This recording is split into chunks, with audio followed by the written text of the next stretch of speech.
Hello বন্ধুরা, চলে এসেছি আমার সোনার সংসার রান্নাঘরে। আজকে আমি করছি আলু মটর ক্যাপসিকাম দিয়ে মাখা মাখা একটা আলু তরকারি, সাদা আলুর তরকারি। তো বন্ধুরা, আমি এখানে কড়াইতে তেল দিয়ে সাদা জিরে ফোড়ন দিয়ে এখানে আমি দিয়ে দিয়েছি টুকরো করা সেদ্ধ করে রাখা আলু, ছোট ছোট করে মটর, ক্যাপসিকাম, টমেটো গ্রেট করে দিয়েছি। ভালো করে নুন হলুদ দিয়ে সাঁতলে কষিয়ে নিয়েছি। আমি এখন এখানে জিরে গুঁড়ো, গরম মশলার গুঁড়ো দিয়ে দিব আর লঙ্কা দিয়েছি। আমি এখন এখানে দিয়ে দিব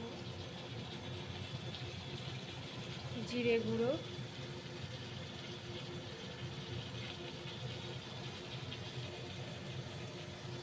জিরে গুঁড়োটা দিয়ে ভালো করে কষিয়ে নিব।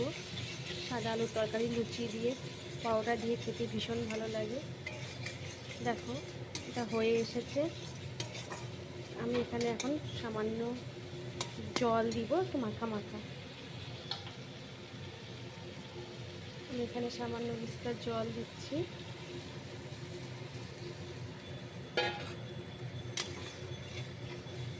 তোমরা যতটা ঝাল পছন্দ করো ততটাই দিবে।